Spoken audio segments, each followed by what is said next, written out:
para hacer un... Gracias.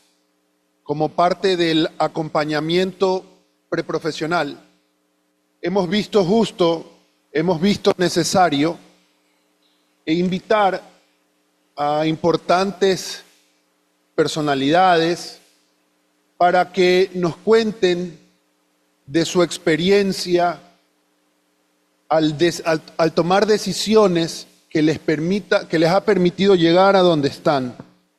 Hoy nos acompaña mi gran amigo Gonzalo Moreno, y digo mi gran amigo porque coincidimos hace 10 años en la maestría en INCAE en Costa Rica, y a pesar de haber iniciado como compañeros, tengo el santo orgullo de llamarlo mi amigo, al igual que a su esposa y a sus hijos que son como mis sobrinos. Gonza, bienvenido. Muy buenos días para todos, un placer, un gusto saludarte a ti, Carlos, veo a Denise también y a todos ustedes, una gran alegría poderlos acompañar esta mañana.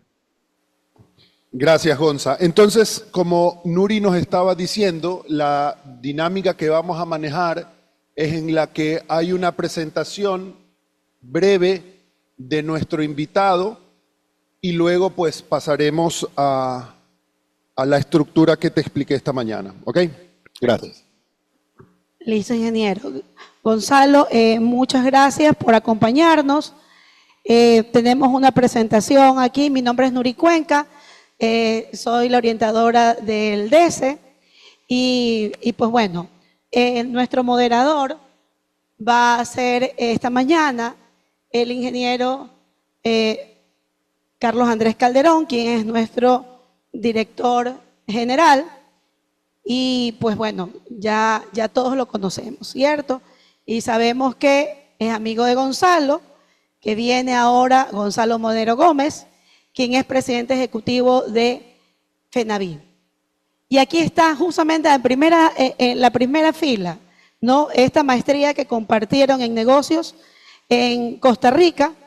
Y como les decía hace un momento, Gonzalo empieza desde la licenciatura en Derecho. Luego, en la Universidad Javeriana de Bogotá, pues, obtiene el título de abogado en el 2008. Tiene una especialidad en Derecho Comercial en el 2010 y en el 2011 de Derecho Tributario. En la Universidad de los Andes en Bogotá tiene una maestría en Derecho Privado y la maestría, pues, en Costa Rica sobre Finanzas y Desarrollo Sostenible. Además que tiene 2 publicaciones en la revista de Derecho de Comunicaciones y Nuevas Tecnologías de la Universidad de los Andes en Colombia. Y esto me llamó muchísimo la atención, Gonzalo, que quisieras nos comentes, porque entré a la página de la Liga de las Sonrisas, ¿no? Y hay magia ahí en esa fundación, donde él es cofundador y pues bueno, yo sé que nos vas a comentar un poco y pues actualmente nos ha hecho un espacio dentro de su tiempo,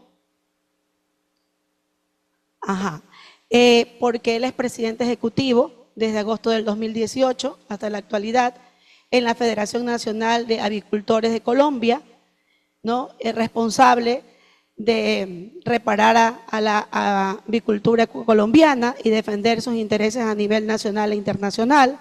Administrador de fondos nacionales de la avícola, miembro de la Junta Directiva del Consejo Gremial Nacional, presidente de la Junta Directiva Sociedad de Agricultores de Colombia e Instituto Colombiano Agropecuario. Entonces, Gonzalo, bienvenido a esta casa. Esta es un poco la distribución del tiempo, ¿no? Vamos a tener unas preguntas de parte de nuestro moderador. Hay preguntas que también los chicos van a poderte hacer y una síntesis al final y con un agradecimiento. Así que bienvenido, Gonzalo, y muchísimas gracias. Muchas gracias a ustedes.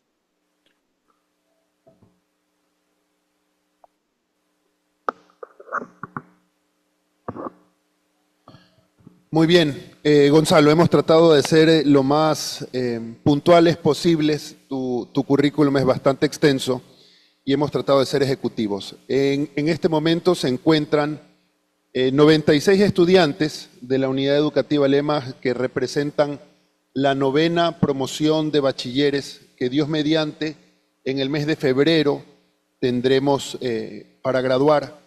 Y en este sentido, como decía, es nuestro deseo y nuestra misión ayudar a que cada uno de ellos esté algo más informado, algo más seguro de la decisión trascendental que toman una vez salidos de la institución, quienes de alguna u otra manera por los últimos, no lo sé, 14 años para algunos un poco menos, hemos estado preparando sus mentes, sus corazones, sus capacidades para salir allá afuera.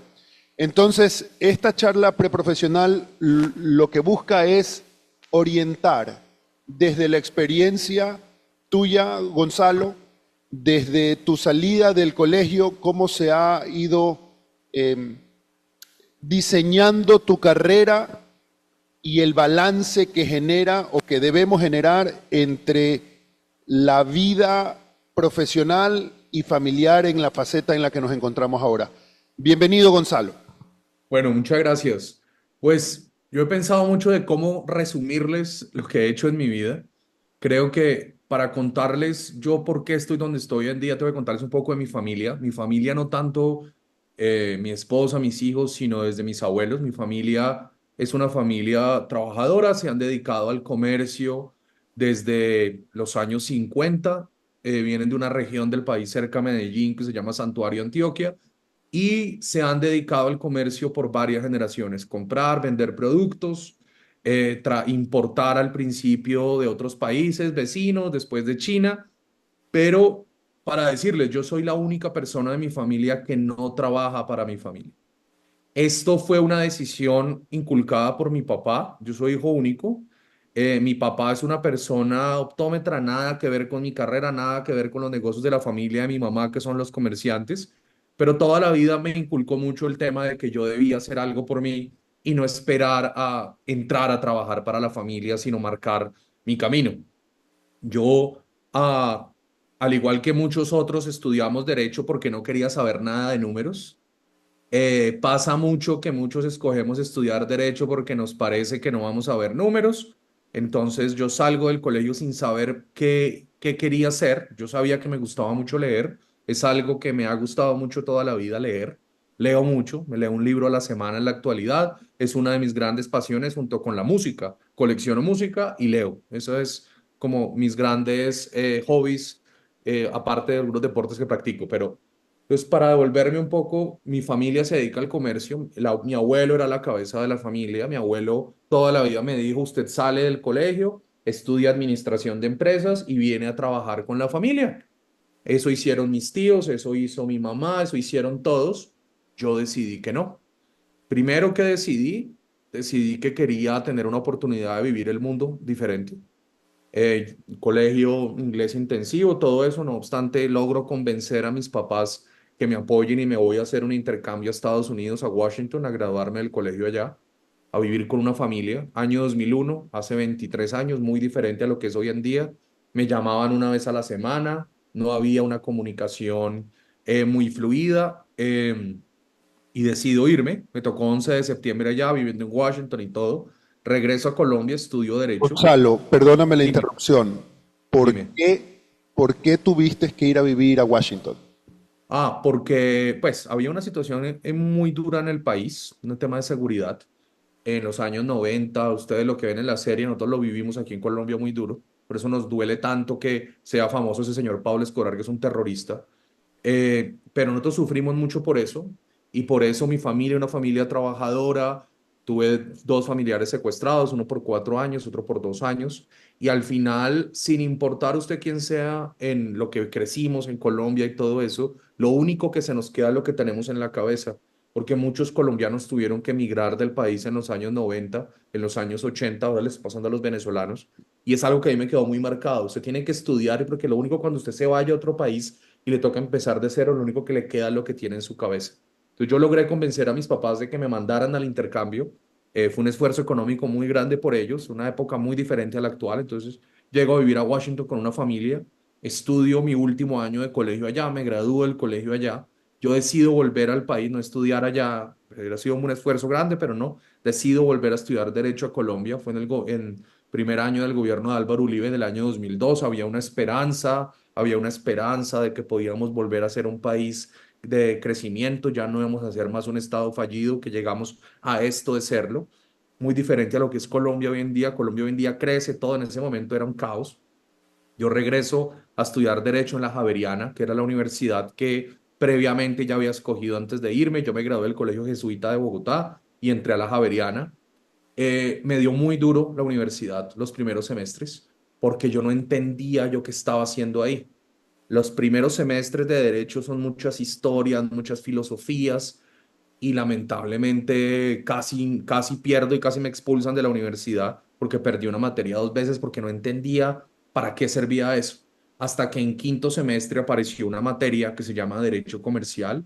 El derecho comercial es la rama del derecho que estudia los actos de comercio y el comerciante, y a diferencia del resto de las ramas del derecho, es una rama del derecho la cual se nutre de la costumbre mercantil, que son los hechos y costumbres que hacen los comerciantes que se vuelven ley. Es algo muy particular.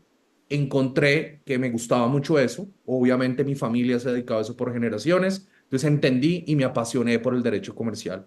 Y ahí como que le dio un vuelco a mi carrera estudiando. ¿Por qué? Porque entendí para qué servía lo que estaba estudiando y no eran meras filosofías e historias genéricas, sino ya logré aterrizarlo para algo. Cuando estaba en noveno semestre se abre una convocatoria para irse a estudiar a España. Entonces me presento, me escogieron, me voy a estudiar Derecho a la Universidad del País Vasco en San Sebastián, España. Me gradúo de abogado allá, veo un poco más el mundo, sigo con mi interés el derecho comercial y el derecho tributario, impuestos y derecho comercial, los actos de comercio. Sigo estudiando, regreso a Colombia a graduarme de la universidad en Colombia. En Colombia, digamos, y en la carrera de derecho son carreras muy difíciles porque implica mucha dedicación y mucha disciplina, pero cuando ya entiendo para qué sirve lo que estoy estudiando, ahí se marca un diferencial. Eso es algo importante y es muchas veces ustedes que van a tomar una decisión muy dura, que es saber qué estudiar, es entender usted por qué está haciendo eso y para qué sirve lo que estoy estudiando. Entonces yo los invito a muchos de ustedes que están escogiendo una profesión, vayan y pregúntenle a alguien que estudió esa carrera, que les digan de un día de su trabajo qué es. Entonces, yo no sabía eso en mi vida, nunca había visto un abogado, yo soy el primer abogado de mi casa. Em, Salgo de estudiar derecho, uno cuando termina la universidad, uno tiene que hacer unos exámenes que se llaman los exámenes preparatorios, que son 9 exámenes por cada rama del derecho para poderse graduar. Son exámenes orales, se pasan 4 sobre 5. Yo, con un par de amigos de que estudié toda la carrera, un amigo, un gran amigo me decía, nosotros no vamos a estudiar un mes, vamos a estudiar una semana, porque usualmente las personas dejan los exámenes mensuales, entonces hicimos los exámenes semanales, todos los viernes. Entonces yo ahí iba a estudiar a la biblioteca de la universidad y en la tarde empecé a ir a los negocios de mi familia a ayudarlos. Entonces me iba todas las mañanas a la universidad y en las tardes me iba a la biblioteca a estudiar solo de 7 de la mañana a 12:30. A la 1 me iba al centro de Bogotá, donde están los negocios de la familia, almorzaba con ellos y trabajaba hasta las 6 de la tarde y así todas las semanas para presentar los exámenes. Pasé los exámenes al primer intento todos, que es muy extraño, y salí a buscar trabajo. Cuando empiezo a buscar trabajo, pues no sabía qué quería, la verdad, y un amigo de la universidad, que también había estudiado en mi colegio, me dijo, están buscando un abogado en un gremio. Se llama el Gremio de las Empresas de Servicios Temporales, que es ACOSET. Yo salí a trabajar a ese gremio sin tener ningún conocimiento de nada, me escogieron, llegué a trabajar en un gremio pequeñito, 3 personas, 4 personas, el presidente, una directora administrativa, una directora de comunicaciones y yo era el abogado. Empecé a tener relaciones ahí y como me gustaba tanto el derecho comercial, eso me gradué en diciembre, en junio empecé una especialización. Una especialización es una vez uno se gradúa, uno vuelve a la universidad para hacer un curso durante un año, todos los días o en las mañanas o en las noches, específico de una rama del derecho. Yo decidí hacerlo derecho comercial. Derecho comercial, hice la especialización en los Andes, que es una de las mejores universidades del país. Me graduó y antes de graduarme, en el trabajo empecé a ver que si bien tenía un conocimiento muy fuerte en el tema de derecho laboral, derecho comercial, me faltaba la parte de impuestos. Los impuestos es la rama del derecho que las personas menos, a los abogados menos quieren estudiar porque es la única que tiene números. No obstante, si usted quiere entender cómo funciona un negocio, tiene que entender los impuestos. Toda empresa tiene tres socios: los socios, los trabajadores y el Estado. Entonces usted tiene que entender cómo funcionan los impuestos. Entonces me presento a esa especialización en derecho tributario, me aceptan y continúo estudiando solo en impuestos. Fue muy particular. Mis papás decían, usted está loco porque usted toda la vida no quiso estudiar números y termina haciendo una especialización en derecho tributario, que es la única rama del derecho que tiene números. De los 30 compañeros éramos 5 abogados, 25 contadores. Pero aprendí mucho a entender una lógica, también empezar a quitarse el miedo con los números. Los números, al igual que el derecho o cualquier otra rama, tiene una razón lógica. Entonces entendí esa razón lógica. Ahí ellos, la Universidad de los Andes saca una maestría en Derecho, en el cual, como había hecho dos especializaciones, me dice, haz la maestría, y que es un año más. La maestría, ese tipo de maestrías son más maestrías académicas, que es al final escribir un paper académico, algo que nadie ha hecho una investigación, y hacerlo. Me presento y empiezo a hacer la maestría. Paralelo a eso, una empresa afiliada a las que trabajaba estaba a punto de cerrar, trajo un nuevo gerente y me conocieron y me dijeron, véngase a trabajar con nosotros. Y yo, ¿de qué? ¿De abogado? No, queremos que sea gerente de nuevos negocios. Era una empresa familiar, una empresa casi quebrada. Yo la cogí antes de que la cerrara, pero con el gerente general, y me llevaron. Ahí fue un choque profesional tenaz, porque yo nunca había hecho ese trabajo. Tenía 28 años, muy duro. Obviamente entré en una frustración, entré en un proceso muy diferente a lo que uno puede. Ahí en ese trabajo, la verdad fue un sufrimiento, pero fue un aprendizaje. ¿Por qué? Porque me di cuenta que no tenía algunas herramientas que necesitaba. En ese trabajo duré 2 años. Paralelo, en la maestría en los Andes me gradúo. Los Andes me pide que me quede como profesor de cátedra, que es dictar una clase en pregrado, que es la misma clase de Derecho Comercial, la que me apasionó, la clase que me salvó la carrera, la clase con la cual yo encontré un sentido a mi carrera profesional. Entonces me vuelvo profesor de pregrado de Derecho Comercial.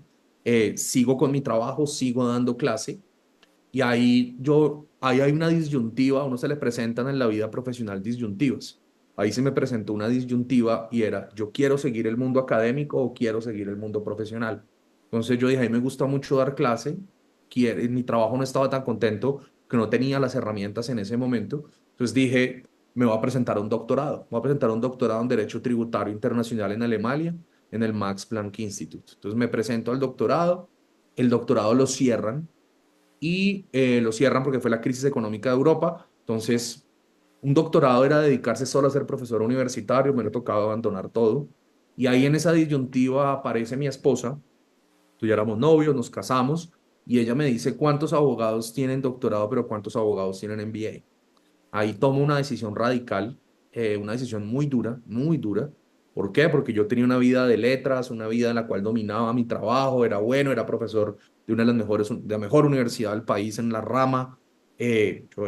Pero decido dejarlo todo, decido presentarme a esta maestría, el MBA, una maestría en negocios, nada que ver con lo que yo había hecho. Primero el gran reto fue pasar el examen, porque los números, yo en el colegio no fui bueno en números. Noveno, décimo y once yo pasé por lobby, porque me querían los profesores. Entonces decían, pues, ¿cómo lo vamos a dejar en trigonometría, cálculo y física si usted es muy bueno en lo otro? Entonces me pasaron, pero llegó el problema que para poder pasar a esta maestría me toca aprender números. Entonces yo dictaba clase de 7 a 9 de la mañana en los Andes, y después me iba a trabajar. Entonces fuimos a hablar con un profesor para que nos preparara, y el profesor nos dijo, yo solo tengo libre desde las 8 de la noche. Yo le dije, a las 8 de la noche es imposible, si yo tengo una discapacidad numérica, soy bruto para los números, a las 8 de la noche no me va a entrar absolutamente nada. Y le pregunté, ¿usted qué hace de 4 a 6 de la mañana? Y me dijo, pues dormir. ¿Y por qué no nos da clases ahora? Entonces empezamos un proceso de tener clases para prepararnos para irnos a la maestría de 4 a 6 de la mañana, para pasar el examen, no para irnos, para pasar el examen, a ver si nos permitían irnos. Fue durísimo, durísimo, durísimo, pero uno ya va creciendo y uno entiende un poco para qué sirve y se pone la meta. Entonces, el profesor nos preparó para pasar un examen. Carlos les puede contar la dificultad que era ese examen. Pasamos el examen. Después de pasar el examen era cómo vamos a pagar esto. La plata salió de la nada, préstamos, de todo. Lo vendimos todo y nos fuimos para Costa Rica. Yo debo aceptar que estaba en una absoluta desconexión de dónde quedaba ni siquiera Costa Rica. Puerto Rico, no, Costa Rica. Teníamos ni idea para dónde íbamos. Esta universidad es muy buena, top 5 del mundo en finanzas. Cuando llegamos allá, nos dimos cuenta que eso era muy diferente, era otra cosa y sobre todo era un camino muy diferente. La maestría a mí me cambió completamente la vida. Carlos fue testigo de ese sufrimiento. Nosotros teníamos clases todos los días, pero a mí me sorprendió mucho cuando Carlos Calderón, ustedes lo conocen, los primeros 2 meses de la maestría me dice, yo vi en el pregrado hasta acá. 2 meses y eran 2 años. Imagínense la profundidad. Sufrimos mucho, no obstante, ahí es cuando uno se da cuenta de lo que está hecho y las capacidades.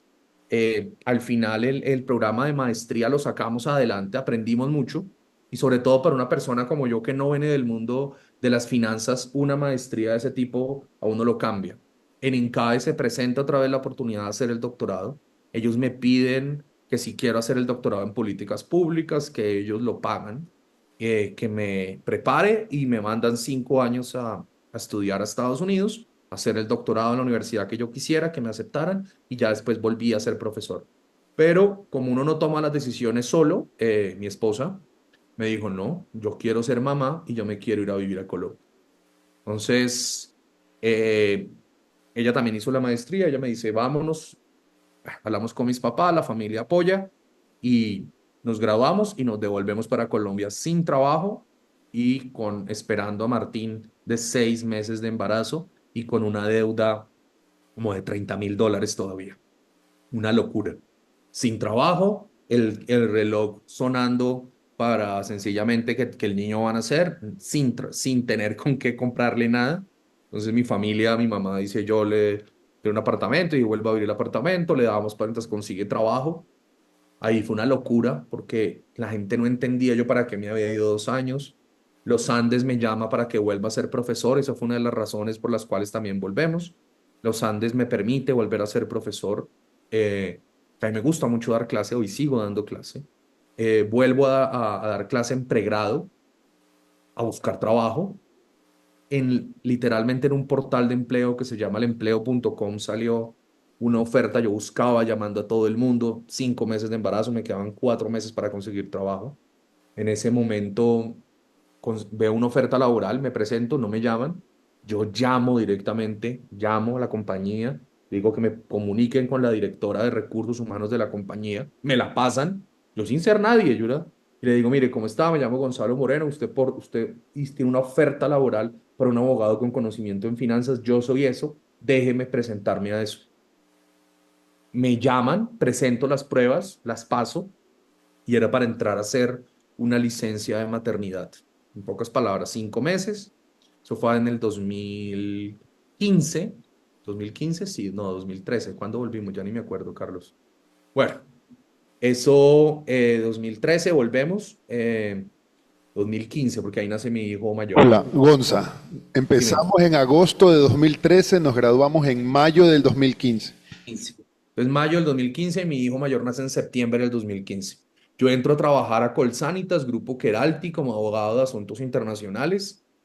Me dio durísimo porque yo ya no era abogado. Llevaba 2 años formándome para no ser abogado y me sientan en oficina a hacer cosas de derecho. Cuando me pasan unos estados financieros para mirar unos temas, yo los miro y les digo, oiga, jurídicamente se puede terminar el contrato, pero financieramente no tiene razón. Y me dicen, usted dedíquese a pensar en el derecho, no piense más allá. Pero yo ya no era abogado, yo ya no era abogado, yo ya no era abogado. Lamentablemente ya ese chip me lo habían cambiado y lamentablemente no. Entonces ahí conozco a una persona en que entró conmigo al mismo trabajo y un día me dice, están buscando un director jurídico para Socolflores, el gremio exportador de flores. Yo, bueno, por cosas, le presento mi hoja de vida, me llaman. Yo ahí tenía 31 años, 32, me llaman. En ese momento que me llaman, pues yo era muy joven para ese cargo. Era un cargo que digamos que yo ya había hecho alguna vez, pero ahí es cuando confluyen todas las cosas que uno ha hecho en la vida. Yo entro a ser secretario general del gremio exportador de flores de Colombia. Socolflores es, para que se hagan una idea, Colombia y Ecuador son exportadores de flores. La industria ecuatoriana nace porque muchos colombianos se van para Ecuador por el tema de la violencia de los noventas. Colombia exporta el 80% de las flores que consume Estados Unidos son colombianas. Se exporta a más de 150 países. Entro como secretario general, sigo dando clase, ya solamente ahí paso a dar solo posgrados. Ah, no, también daba pregrados unos días en la mañana y daba dos especializaciones. La misma que yo hice, me piden que yo sea profesor de esa especialización. Paso a ser secretario general de Socolflores y ahí encuentro la razón por la cual había hecho todo eso toda mi vida y es yo qué hago hoy en día, yo resuelvo problemas. Ahí resolvía problemas que tienen problemas en las exportaciones de flores, en materia de impuestos, en materia de contratos, en materia de admisibilidad a mercados, en materia que en Estados Unidos Walmart estaba poniendo problemas. Entonces empiezo a hacer mi trabajo. Desde el día uno lo disfruto mucho. Ahí yo hago parte de otros gremios, entonces, ayudando a gente sin uno saber para dónde va. Empiezo a ayudar. Llega un nuevo presidente de la Sociedad de Agricultores de Colombia, la SAC, que es un gremio que está desde 1870. Entra un nuevo presidente y cuando él llega, me dicen, la persona que lo puede explicar cómo funcionan muchas cosas es Gonzalo. Yo entro a explicarle. Después conozco ahí al presidente de FENAVI de la época, Andrés Valencia, y empiezo a ayudarlos y un día me llaman ellos dos porque Andrés Valencia, la persona que estaba antes en mi cargo, lo nombran ministro de Agricultura y me llama y dice, Gonzalo, necesitamos su hoja de vida. Y yo, ¿y para qué? Yo al gobierno no me voy a ir a trabajar. Y me dijo, no, para FENAVI. Y yo, ¿qué? ¿Director jurídico? Me dice, no, de presidente. Y yo, no puede ser, como así que de presidente? Pues, eso es un gremio muy grande, es mucho más grande del que yo estoy. Me llaman después a tomarnos un café con la junta directiva. Yo antes, que esa es una cosa que ustedes deben tener claro, la suerte no existe. La suerte es que uno está preparado cuando llegan las eventualidades. Yo me había preparado toda mi vida académicamente muy fuerte. Entonces yo llego y literal, yo en una hoja, como la que acabo de hacer con lo que les estoy diciendo a ustedes, yo me siento a pensar cuáles son los problemas que tiene la industria avícola de Colombia. Muy parecidas a las flores. Industria avícola, producimos 2 millones de toneladas de carne de pollo, producimos 17 mil millones de huevos, somos los décimos productores de pollo y huevo en el mundo. Es mucho más grande que flores, porque Colombia es el segundo consumidor per cápita de huevo en el mundo. Pollo consumimos 37 kilos. Para que se den una idea, 5 veces el tamaño de la industria ecuatoriana avícola. Allá está también un gremio amigo que lo maneja Diana Spin, pero bueno, llego a hablar con ellos y yo les digo, ustedes tienen estos problemas. Ellos no me dijeron a mí qué problemas tenían, yo digo, ustedes tienen estos problemas. Empieza una reforma tributaria, van a intentar ponerle IVA a la canasta familiar, eso ya pasó con el gremio hotelero cuando cambiaron de presidente, tienen problema de aguas en todo el tema de los residuos, también en Flores lo teníamos, tienen problemas de ordenamiento del territorio en tema de tierras, y les dije todos, bien, tienen variaciones de precio, pero yo me senté a estudiarlo. Cuando yo salgo de la reunión, mi esposa me dice, pues es imposible que te lo den, que tú estás muy chiquito, eres el segundo de un gremio más pequeño, es imposible que te nombren presidente de un gremio tan grande. Pero yo salí y yo dije, mierda, ¿yo qué voy a hacer? Me van a nombrar presidente de esta vaina, ¿yo qué voy a hacer ahora? Cuando a los 15 días me llama otra vez el presidente de la Junta, me dijo, quiero hablar contigo, presidente de la Junta de FENAVI, y yo le cuento a mi ex jefe en Azocol Flores, y él me dice, Gonzalo, la embarramos porque te dejamos ir y te vas a ir, no hay nada que hacer. Y yo le dije, pero ¿cómo me van a nombrar presidente allá? Pues me llaman, me nombran, me dicen, Gonzalo, tú eres el próximo presidente de FENAVI, necesitamos sacar un comunicado en 2 horas de prensa para contarle a todo el mundo. Yo dije, no, espérese, déjeme contarle a mi gente, déjeme contarle a las personas que trabajan conmigo, déjeme contarle a los floricultores. Yo mando un correo electrónico a las 11 de la mañana y a las 12 lo filtraron a un medio de comunicación, entonces ya me estaban llamando todos los periodistas para decir que cómo así que yo iba a ser el próximo presidente de FENAVI. Yo tenía 31 años, llego a la presidencia de FENAVI. FENAVI es un gremio, somos 130 personas, 6 oficinas en diferentes ciudades, manejamos un presupuesto anual de 10 millones de dólares para que se hagan una idea, es mucho más grande, es pues pollo y huevo, todo el mundo consume pollo y huevo, y entro a ser presidente de FENAVI hace 8 años. Hemos hecho muchas cosas, nos faltan muchas cosas por hacer. Pero lo que les digo es, yo hago las cosas con pasión, a mí me gusta lo que yo hago. Yo lo que hago es solucionar problemas, yo soluciono problemas ya tan grandes como temas de reformas tributarias llevo 5, entonces en la primera reforma tributaria yo recién llegado a 31 años, sin saber, me tocó pelear con el presidente de la República, muchas veces medios de comunicación me llamaban a insultar, eso fue terrible, pero aprendí. Y hay dos tipos de personas, el que ve un oso y se sale y se esconde, o el que enfrenta al oso. Y yo tengo la forma de ser de que enfrento el oso. Me tocó la pandemia, que fue dura, pero nos fue mucho más duro el tema de los bloqueos en el año 2021. Se nos murieron 40 millones de aves. Para que se hagan una idea, son 1.000 millones de aves en todo el país. Llegó un momento en que ahí me llamó a mi papá y me dijo, usted lo van a matar porque usted sale todos los días en medios de comunicación diciendo que los están bloqueando. Fue muy complicado.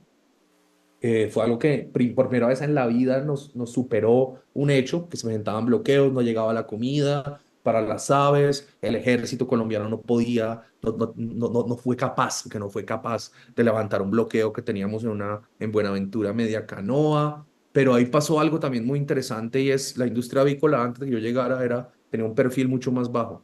Por todos estos problemas, todas las peleas que dimos, hoy todo el mundo sabe quién somos. Todo el mundo nos reconoce, todo el mundo sabe la importancia que tenemos. Entonces, de algo muy malo salió algo muy bueno. Hoy en día tenemos un reconocimiento que no buscamos. A mí después de eso me nombraron vicepresidente del gremio de todos los gremios de Colombia. Yo no quise ser presidente la siguiente vez porque podía ser en detrimento de mi sector. Ahora soy el presidente de la Junta de la Sociedad de Agricultores de Colombia, la primera vez que un gremio pecuario diferente a agro preside la Junta en 170 años. También tenemos unos liderazgos. Yo actualmente también represento a América, a toda América en el Consejo Mundial del Pollo, el International Poultry Council. Y sí, pues ahorita tenemos una industria que estamos moviéndonos, resolvemos problemas y eso es lo que hago, resuelvo problemas. Un resumen así general. Eh, Gonza, como yo les dije antes, jóvenes, eh, de alguna u otra manera,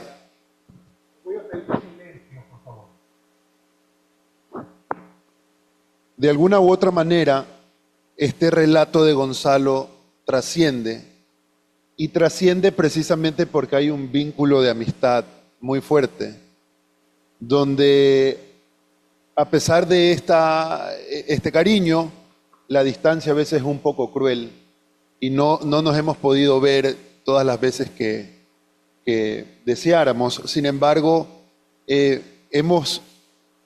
me has permitido regresar, Gonza, a esas largas conversaciones que tuvimos en Costa Rica, en los viajes, en las camionetas, en el balde, en la parte de atrás, escondidos para que la policía no nos vea, porque a pesar de que no estábamos haciendo nada malo, estábamos infringiendo la ley porque no debíamos viajar en la parte de atrás de una camioneta.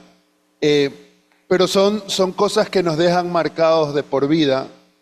Y hoy Gonzalo, que inicia siendo abogado y que de alguna u otra manera estaba predestinado a seguir el negocio de su familia, que había sido comerciante casi un siglo, ¿verdad? Él toma la decisión de decir, esto no es para mí. Y creo que es ahí precisamente donde hay que asumir las consecuencias de las decisiones que nosotros tomamos. Y aun cuando fue o estudió y todo apuntaba a que sea un profesional de las leyes, hoy él se cataloga por todo el recorrido que ha hecho como un solucionador de problemas. Gonzalo, te tengo unas preguntas y Vale. luego pasamos a las preguntas de nuestro público. ¿Qué crees tú? Nos has hecho un relato muy rico y generoso. ¿Dónde crees tú que encuentras la vocación de aquellas cosas que realizas hoy en retrospectiva de lo que hiciste atrás? Yo creo que en mi familia, mi mamá, mis abuelos, mi papá, mi familia al final se dedica también a servir y ellos tienen una capacidad de relacionarse con la gente, vender algo y tener relación con tantos tipos de personas. Mi mamá tiene más de 15 ahijados porque personas de todos los pueblos del país van a comprar los negocios de la familia y mi mamá se genera una relación con ellos. Y por el otro lado, mi papá una formación académica. Entonces, uno sin querer, uno es el reflejo de eso. Y miren, les voy a contar algo bien particular. A mí me decían mis tíos, ¿usted para qué estudia tanto? A usted nadie lo va a contratar. A usted nadie le va a pagar todo lo que usted está haciendo. Pero yo quería hacerlo, lo hacía por mí, yo no lo hacía por la plata, yo lo hacía porque yo quería entender verdaderamente el problema. Y eso es el arte de lo que yo hago hoy en día, es entender los problemas y explicarlos de forma muy sencilla. Porque una persona que no sabe explicarle a su abuelita o a su hijo de 9 años un problema, si sea el más complejo de impuestos, no conoce el problema de verdad. Gonza, ¿crees tú que planificaste el estar donde estás hoy o es algo que lo has ido descubriendo en el tiempo? No, no es imposible. Yo les digo una cosa, yo no tengo ni idea ni para dónde iba ni para dónde voy. Yo hago las cosas porque me gusta y lo hago con pasión. Ese es mi diferencial. Y yo la razón por la cual estoy sentado aquí en mi oficina, en Bogotá, en uno de los edificios más grandes del país, es porque yo hago las cosas con pasión y hago lo que me gusta. Uno no puede trabajar por plata, uno no puede trabajar por el siguiente paso. Uno tiene que hacer lo que le gusta. Uno, yo ni siquiera soy consciente de lo que uno gana económicamente, sino a mí todos los días me preocupa, es mi trabajo, la gente que depende de mí, lo que ahorita estamos viendo en los retos que tenemos. Entonces eso, yo creo que es pasión, eso es imposible planearlo. Y si uno lo planea, no le va a salir así. Ahora, me meto en un tema un poco más personal.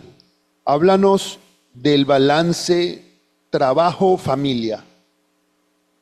Yo tengo dos niños pequeños, uno de 8 años y uno de 5 años, dos niños, Martín y Tomás. Son los seres que más amamos sobre la faz de la tierra, son mi motor. Lamentablemente yo por trabajo tengo que viajar demasiado dentro del país y fuera del país. Yo todos los días vengo a la oficina, me gusta venir a la oficina, a pesar de que tenemos teletrabajo 3 de los 5 días de la semana, yo vengo todos los días a la oficina, me gusta hablar con la gente, me gusta ver, me gusta hacer las cosas, pero yo intento irme en la mañana e intento estar en la tarde esperándolos del colegio. Es un esfuerzo monumental, monumental. Cuando viajo entre semana, la semana pasada que estuve en San Francisco, de domingo a jueves, todo el fin de semana se lo dediqué a ellos porque toca pasar tiempo con ellos. Y mi esposa también, toca sacar tiempo para ella, para pasar tiempo con ella, para darle la importancia. Es muy duro, pero uno debe tener sus prioridades claras. Mi prioridad, eso es un trabajo pasajero. A mí el día de mañana me consiguen un reemplazo y se acabó. Pero nuestro verdadero proyecto y mi proyecto hoy en día es que mis hijos sean personas buenas y que hagan lo que quieran y sean felices. Excelente. Bueno, vamos entonces, tenemos 10 minutos para hacer rondas de preguntas que ustedes, jóvenes, les voy a pedir que cojan el micrófono, levantando la mano, van a decir cómo se llaman y van a hacerle la pregunta al abogado Gonzalo Moreno. Poniéndose de pie, por favor. Buenos días, mi nombre es Nicolás Tingo y le iba a preguntar si al momento de estudiar la meritocracia de todo, de por sí el capitalismo se presentó, o si considera que actualmente todas las situaciones que ustedes vivió serían recompensadas de igual manera. Para entender un poco la pregunta, Carlos, ¿me puedes parafrasear Sí, un poquito? en temas de méritos, Ok. ¿crees que Bueno, las cosas las obtenemos por mérito propio o por una confabulación de cosas? esa es una muy buena pregunta. Primero, y es una pregunta que me hace todo el mundo, me dice, ¿usted está ahí porque sus papás lo pusieron ahí o porque usted es hijo de? Yo soy un error histórico, yo no debería estar acá. Yo estoy acá porque estuve en el momento adecuado, a la hora adecuada y hice las cosas con pasión. Yo me preparé para estar acá académicamente, no obstante, se unieron unos factores En Colombia y en muchos otros países dicen que uno si no es hijo de, no, yo no soy, mi papá es un optómetra, mi mamá se dedica al comercio, mi familia, y no tengo nada que ver con lo que yo hago, yo soy el primer hombre, se puede decir, de esta nueva familia que estamos conformando. Pero lo mío ha sido mérito, pero también ha sido ayudar a la gente. No crean, usted a toda esa gente que usted le ayuda en su trabajo, usted que usted les ayuda en la vida, que usted les tiende una mano, esas personas se dan cuenta de lo que uno es profesionalmente y son las que me han pedido que venga a trabajar con ellos o me han buscado, pero no, nunca, yo nunca he llegado a un trabajo por ser hijo de o por algo de, ¿no? Gracias, Gonza. ¿Alguna otra pregunta, muchachos? Por acá, acá tenemos otra pregunta. Dale. Disculpe, soy Peter Tinoco y una serie de preguntas para ambos como tal, ¿ya? Primero que nada, ¿se consideran exitosos? Sí, ¿Y usted, ingeniero? Yo, antes de ser exitoso, prefiero decir que construyo mi felicidad todos los días. Y si el éxito es alcanzar la felicidad, entonces te digo que sí. Ya. Ahora, otra pregunta es si en las universidades que estudiaron crearon amistades, relaciones, contactos. mire, eso es muy importante. Uno muchas veces va a las universidades no solo a aprender temas académicos, sino a aprender de otras personas. Parte de la formación que uno recibe es la capacidad de trabajar en equipo y de resolver problemas de forma conjunta. Yo conozco a mucha gente, demasiada gente, pero también por mi forma de ser y porque soy hijo de una mujer 10 veces más abierta que yo. Pero sí, conocido mucha gente y esas relaciones, cuando muchas veces uno tiene una situación, a uno lo pueden ayudar. E incluso muchos estudiantes míos, yo el otro año cumplo 10 años solo dando posgrados y di, como desde hace 15 años di pregrado. Muchos de esos estudiantes, que yo hoy dicto clase, no por un pago, no por nada, sino porque estoy intentando devolver a las siguientes generaciones de abogados mi camino que fue tan largo académicamente para intentar acortárselos. Entonces, muchos de esos exalumnos hoy en día que me los encuentro me incluso ayudan en temas de mi trabajo sin haberlo buscado. Indudablemente. Gonzalo hoy está aquí precisamente por la conexión y las amistades. No todos los contactos, no todas las conexiones son tus amigos. Hoy yo tengo el gusto de decir que, además de que Gonzalo, como ustedes lo han podido ver, es un tremendo perfil, también es mi amigo. Finalmente, de una escala del 1 al 10, ¿consideran que el hecho de tener contactos o una buena familia, dependiendo del caso de cada uno, influye a la hora de su marco, de su vida profesional? Donde 10 podamos colocarlo como, sin estos contactos y familia no llegaría a donde estoy, y 1 es que independientemente por mí mismo soy capaz. Pues yo soy el error histórico, yo soy el ejemplo de que yo no tengo ni familia ni contactos, yo todo lo he hecho profesionalmente. Lo que sí hice, ustedes, en la Colombia que yo crecí, había mucha gente que podía tener unos pasados terribles y pueden tener mucha plata. Esos narcos que son terroristas tenían mucha plata, pero no tenían capacidad de nada.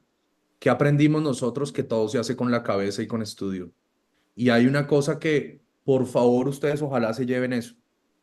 Ustedes tienen que estudiar y tienen que ser los mejores por ustedes, no importa su familia, no importa nada, usted tiene que hacer lo que le gusta. Mi mamá me decía, o sea, si estudia maternidad de gallinas, tiene que ser el mejor.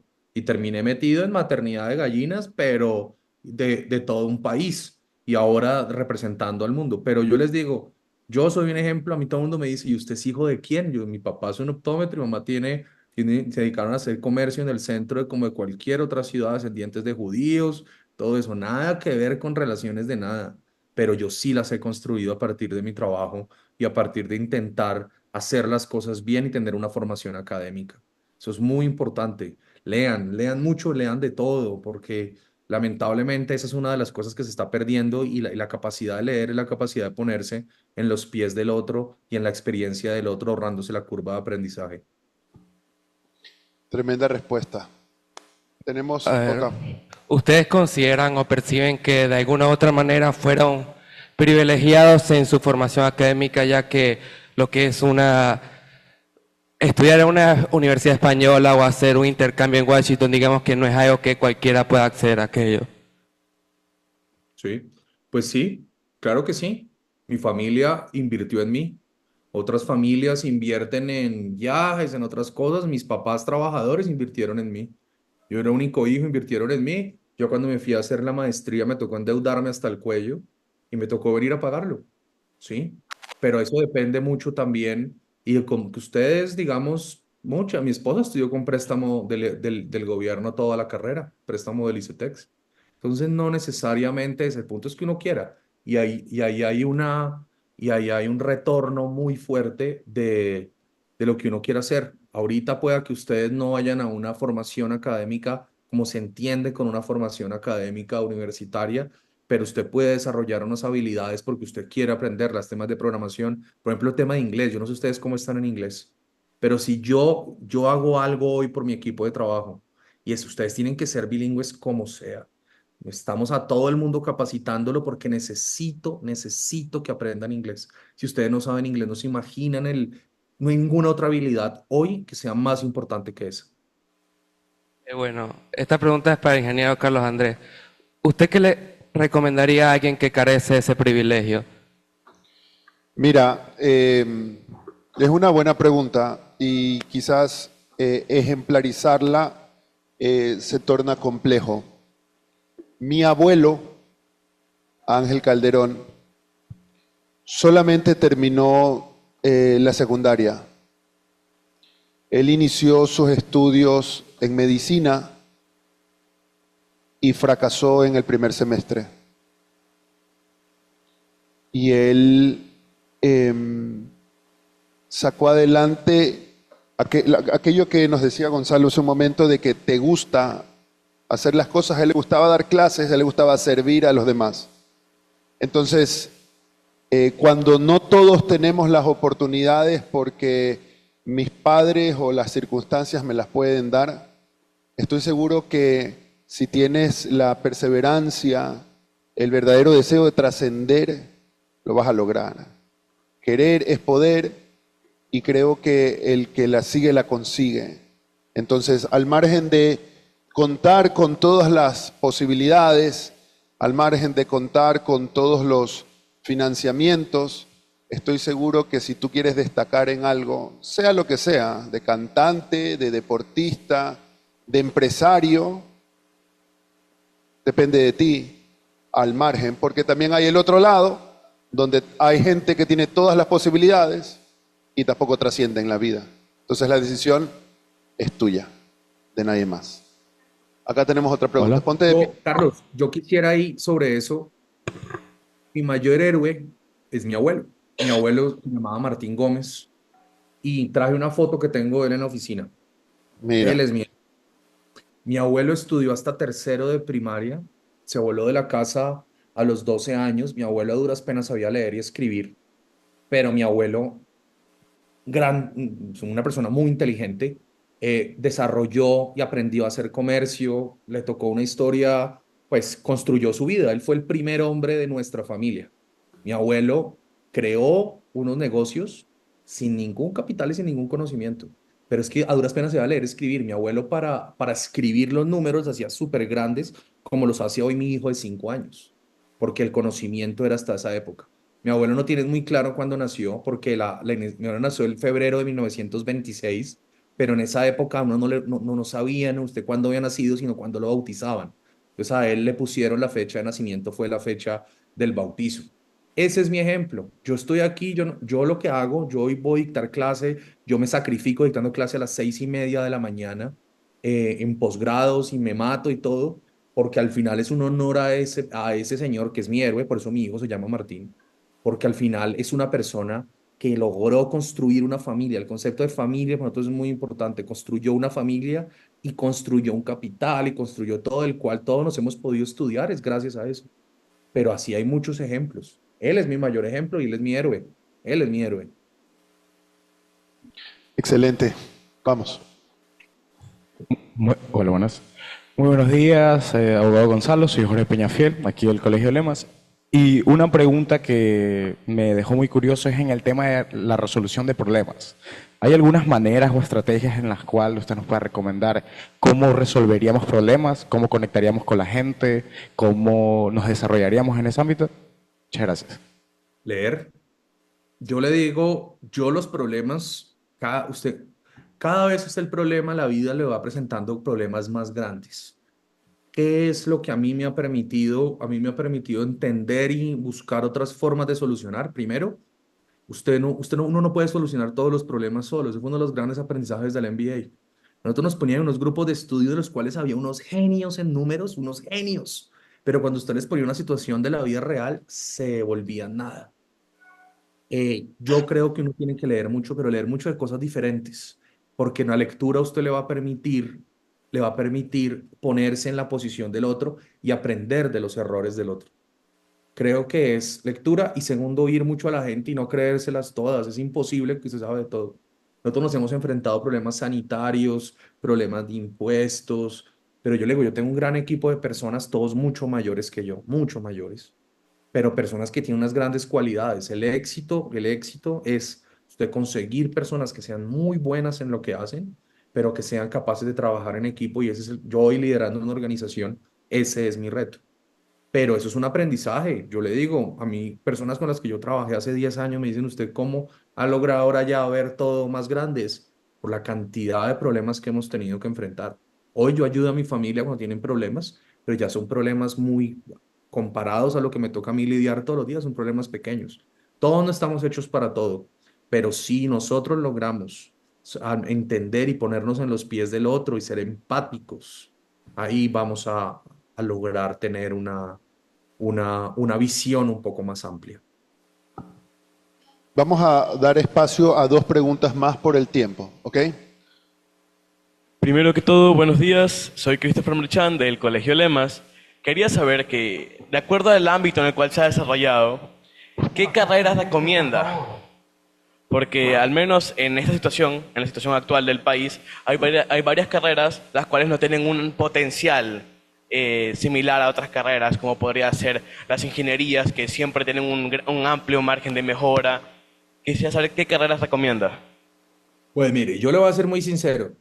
La clase de Derecho, de que son en posgrado, que ya se han graduado de Derecho, Colombia es el segundo país del mundo con más abogados. Y el primero es Costa Rica. Yo me devolvería, yo no hubiera estudiado Derecho.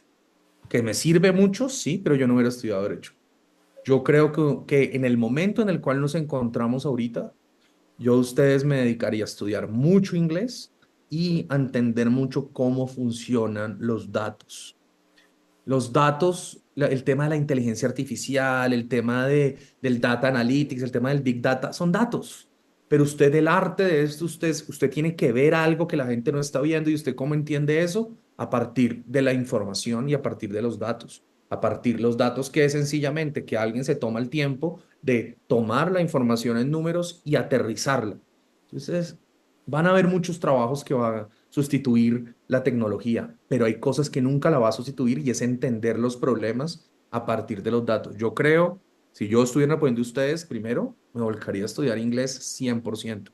Segundo, tienen que entender para qué sirven las matemáticas. Las matemáticas no son, a ustedes en la vida no les va a servir para nada hallar el área bajo la curva, a menos que sea un ingeniero que construye puentes. Pero a usted sí les sirve la lógica de entender cómo llegaron a esos para entender y aplicar eso a la vida. Yo me iría más por algo que les guste, que tiene que gustarles, eso sí no hay nada que hacer, pero segundo, entender eso para qué sirve. Una sobrina que vive en Estados Unidos, que tiene unas historias también, ahorita ella está en la Fuerza Aérea porque no tenía con qué pagarse la universidad, entonces se regaló a la Fuerza Aérea de Estados Unidos, ya ha hecho 5 rondas en Afganistán. Ahorita está estudiando está estudiando para programación por internet. Entonces yo preguntaba por qué lo hace, ella me decía, porque eso me ayuda también a ver el mundo de forma diferente. Ustedes tienen una posibilidad que yo nunca tuve, que Carlos nunca tuvo, que Jenny nunca tuvo, y es que ustedes tienen un computador al frente con toda la información que necesiten. Eso nunca había existido. Toda la información. Y ese tema del acceso a la información, eso ya no es un tema de clases, eso es un tema de que usted quiera hacerlo. Y usted puede acceder a lo que quiera, vamos usted qué quiere hacer.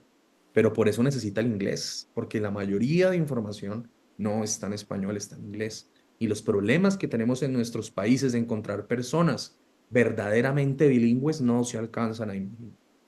Entonces, ustedes métale mucho, mucho al inglés y métale mucho a tema de datos, de programación, pero para entender un poquito más allá. Y ya después, si usted es buen profesional, lo van a contratar. Pero el punto no es eso, el punto es que usted haga lo que a usted le gusta, y si usted hace lo que a usted le gusta, usted va a ser el mejor y va a ser bueno. Tenemos una pregunta más. Bueno, mi nombre es Melanie García y yo le quería preguntar que qué opina de las personas que dicen que la escuela tradicional solamente sirve para crear empleados. Pues ¿qué es ser empleado? Entonces ahí viene una muy buena pregunta. ¿Por qué? Porque la escuela tradicional que es, todos tenemos que tener una formación académica. Ustedes van a llegar al mínimo de conocimiento que debe tener una persona para al menos desenvolverse en este mundo. El punto ya usted qué quiere. Generar empleados, no crea. Muchas empresas han salido de diferentes iniciativas. Y yo creo que los empleos del futuro no son como los que ustedes los conocemos hoy, o ustedes o yo. La semana pasada por primera vez me impresionó algo que vi de tecnología, que son carros que andan solos en San Francisco. Usted lo pide como si fuera un Uber y le llega un carro que anda solo. Ya ni siquiera tiene un conductor. Entonces hay oficios básicos que ya no van a existir.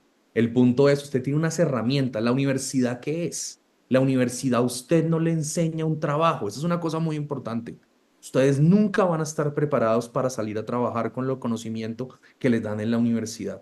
La universidad a usted le va a enseñar una información que usted necesita, pero su vida profesional, usted va a empezar a aprender es cuando salga a trabajar, pero usted va a tener unas bases con unas herramientas. Si ustedes creen que en la universidad les van a enseñar lo que van a hacer en su trabajo, están completamente equivocados. Les van a dar herramientas. Y esas herramientas que ustedes tienen combinadas con otras áreas, dejen de pensar cuadriculado que usted tiene que ser abogado, tiene que ser ingeniero, tiene que ser filósofo, tiene que ser no. Usted tiene que tener un pensamiento mucho más holístico. Ese es el concepto de universidad tradicional, un concepto en el cual usted ve el mundo y ve más allá. Si usted estudia ingeniería, tiene que saber de filosofía, porque es la forma como las personas piensan. Si usted es abogado, tiene que saber cómo funciona la ingeniería, tiene que saber cómo funciona la química. Es por lógica, ya para abrir su cabeza. Usted no puede estar cuadriculado. Si usted está cuadriculado, sí va a ser un empleado. Pero usted no puede estar cuadriculado, sino tiene que tener la cabeza un poco más abierta. Muy bien. Yo, en honor al tiempo, voy a hacer, Gonza, voy a hacer un resumen de todo lo que nos has dicho hoy. Vamos a posterior a eso, que tú nos regales un último mensaje para estos jóvenes. Y finalmente, Denise nos da un agradecimiento y así no abusamos más de tu tiempo. Gonzalo Moreno, de familia de comerciantes. Su abuelo, como el centro de la familia, le dijo, bueno, vaya a estudiar administración para que se haga cargo del negocio. En los años 90, después de todo lo que le tocó pasar y vivir a Colombia por temas de seguridad, él fue a Washington a estudiar. Y nos deja un mensaje y por eso le pedía a él que profundice en el por qué se fue o tuvo que salir de su país. Y muchas veces tomamos estereotipos como el patrón del mal o el no sé qué, nos los ha dicho una persona que lo sufrió en carne propia. Hoy puede ser un atractivo turístico o una nueva moda basado en lo que nosotros vivimos como sociedad aquí en Ecuador y la violencia, en esos grandes héroes que son terroristas y que hicieron sufrir a mucha gente. Regresó para estudiar en la Universidad Javeriana. Estuvo a punto de desistir de estudiar la carrera de leyes hasta encontrarse con el derecho comercial, que le permitió aterrizar y dar sentido verdadero a lo que estaba estudiando.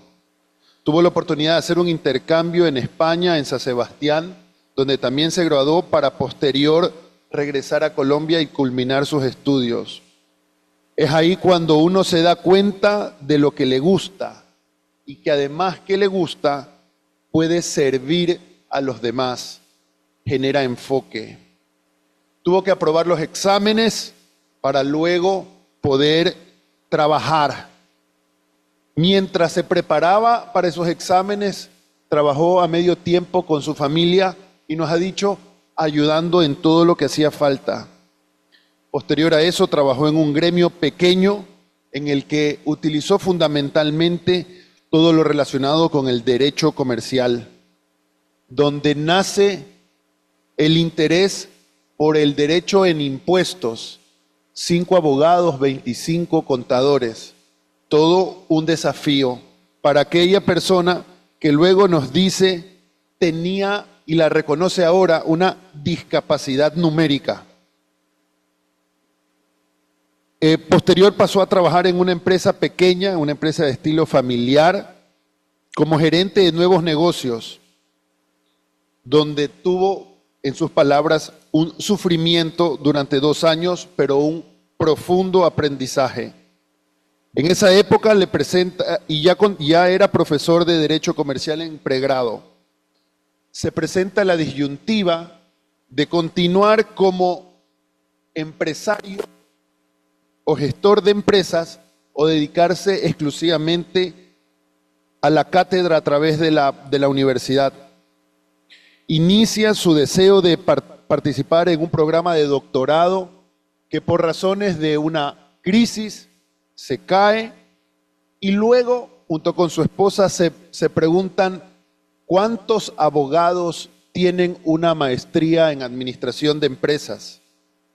Su fobia de números o su discapacidad numérica lo hace proponerse levantarse temprano y de 4 a 6 de la mañana, antes de ir a dar clases y luego ir a trabajar, se preparaban para el examen de admisión.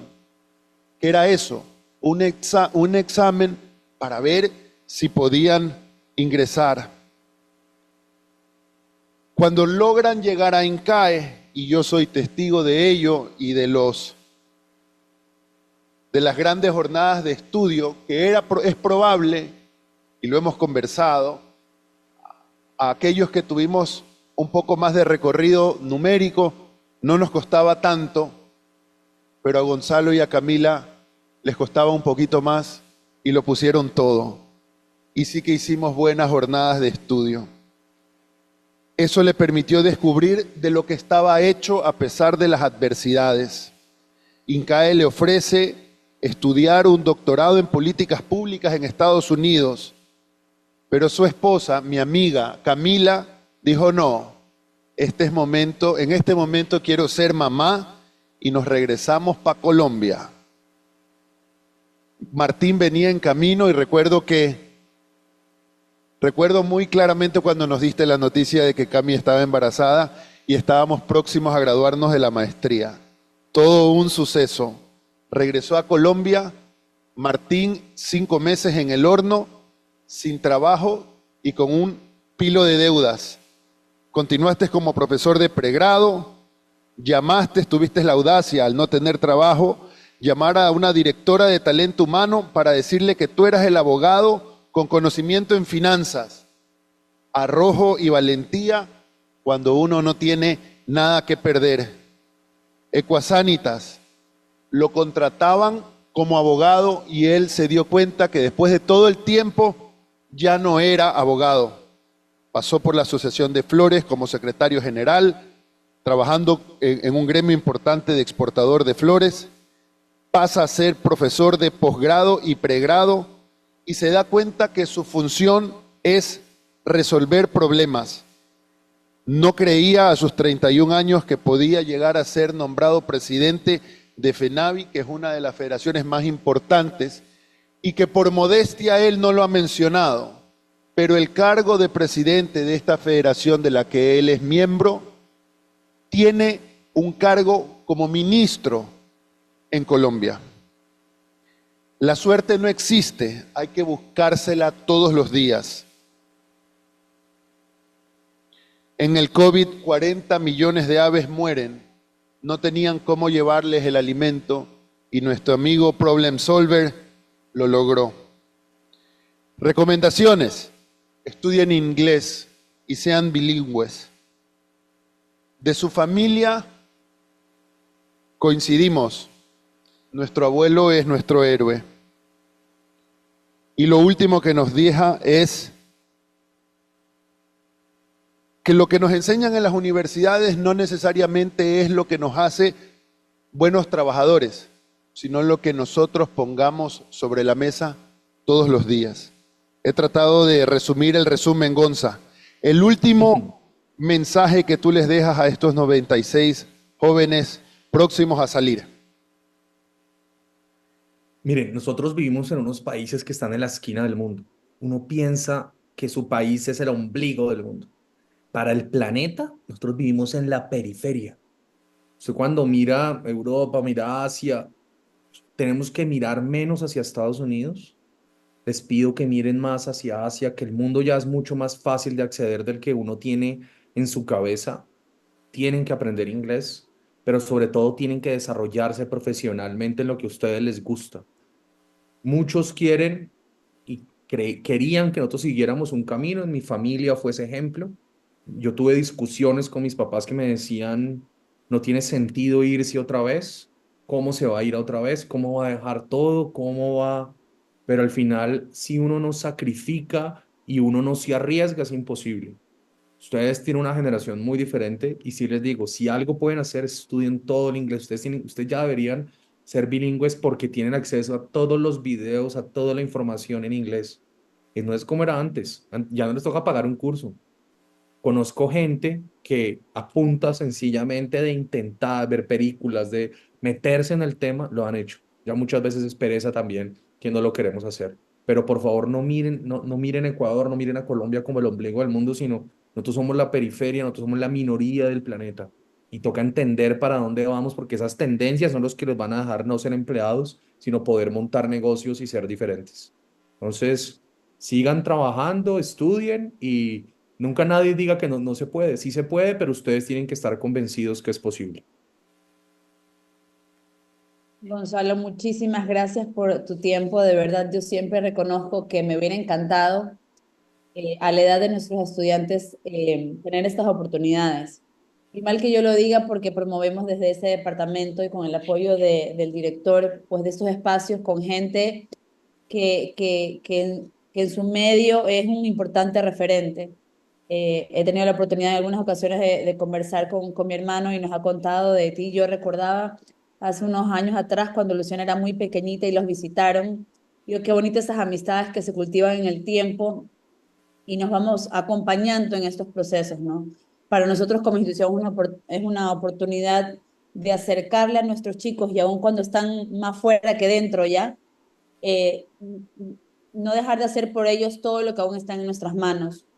Como decía hace un rato, me hubiera encantado a la edad de ellos poder tener estas oportunidades de escuchar, de que alguien que ha tenido un recorrido importante a nivel profesional, de manera desinteresada, me aconseje lo que tal vez a ti también te hubiera gustado escuchar a esa misma edad, ¿verdad? Quiero agradecerte en nombre de mi familia y de estos 96 chicos que estoy segura han disfrutado mucho este espacio y van con un mensaje claro. Tú hace un rato mencionaste sacrificio y fuerza. Todo aquello que nos proponemos, todo que es una decisión, les decía, ¿no? Que algo que tal vez pueda ser para muchos, hagan lo que a ustedes les guste, estudien aquello que les haga felices. No importa lo que digan los papás. Yo decía por ahí más de un chico decir, si mi mamá lo escuchara, ¿no? Tal vez como romper un poco el esquema, pero en efecto me acojo a tus palabras y es nuestro deseo que cada uno de estos estudiantes pues pueda hacer de sus carreras profesionales, pero sobre todo sus personales, sostenidos en las convicciones de lo que ellos quieren alcanzar y contribuir a una sociedad. Seremos países tal vez un poco más pequeños que es nuestra responsabilidad no pasar desapercibidos, sino más bien hacer un cambio desde cada una de nuestras acciones. No quiero agradecerte, estoy seguro que tendremos otros espacios para conversar, para que nos cuentes un poquito más en esta breve hora que hemos tenido aquí. Y nada, pues saludos en casa también. Los chicos seguramente también por ahí, Miss Nuri, alguien que querrá dar algunas palabras. Hola, Bueno, hola. Bueno, sí, yo en realidad, más bien como departamento, muchísimas gracias, Gonzalo, por este espacio y sabemos que ha sido que todas estas pequeñas frases o estos pequeños mensajes, créeme que han calado. Y quiero más bien pedir, chicos, que le demos un aplauso que llegue a Colombia. Así que fuertes aplausos, por favor, Gonzalo. Muchísimas gracias.